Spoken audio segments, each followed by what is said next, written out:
Habang nasa gitna ng traffic sa Pangasinan, napawow ang isang motorista sa kanyang naspatan. Sa kabilang linya kasi, makikita ang isang rider sakay ng kanyang wooden motorbike. Bukod pa sa kanyang motor na gawa sa kahoy, nakasuot din siya ng hand-woven o bayong bag. Very Pinoy. Out of curiosity, tinanong ng video uploader na si Zeus ang driver. Anong kahoy gawa yan? Mahogany yan? Yung pogi guys oh. Ani Zeus, itong unang pagkakataon nakakita siya nito at di niya akalaing pwedeng gumamit ng kahoy sa mga motorbike. Gaano nga ba katibay ang kahoy ng mahogany? Kuya Kim, ano na? Ang kahoy ng mahogany ay galing sa tatlong tropical hardwood species na indigenous sa Americas. Dahil sa kanyang kulay at tibay, madalas itong gamitin para sa iba't ibang mga kagamitan. Sa Janka hardness scale, nasa pagitan nito ng 800 to 1,100 lbf o pounds force. Kaya nitong i-withstand ang pressure.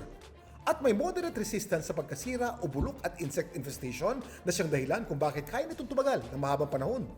Pero alam niyo ba na may klase ng mahogany na native sa Pilipinas? Ito ang tuuna kalantas o kilala sa common name na kalantas o Philippine mahogany. Sa kasalukuyan, nanganganib na itong maubos dahil sa habitat loss. Ang ating mga likas na yaman, kailangan nating mas pahalagahan at pangalagaan. Laging tandaan, importante ang may alam.